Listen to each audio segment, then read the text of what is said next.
Optimising recovery rates and enabling patients to recover in the comfort of their own home was the key driver behind the introduction of day surgery total hip replacement surgery at Wagga Wagga Base Hospital. Patients who are able to undergo total hip replacement and safely discharge from hospital in the same day. This innovative approach relies on a multidisciplinary collaboration between the surgeon, waitlist managers, theatre booking staff, anaesthetists, nursing staff, pharmacy and allied health. I was able to go home the same day and recover at home in comfort.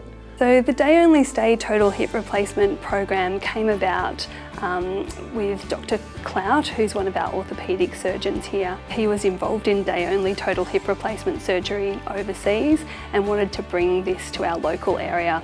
So it's great to be able to give patients that choice. Getting them home as soon as possible is actually really good for their recovery. Delivering locally led, financially sustainable, patient-centred rural healthcare.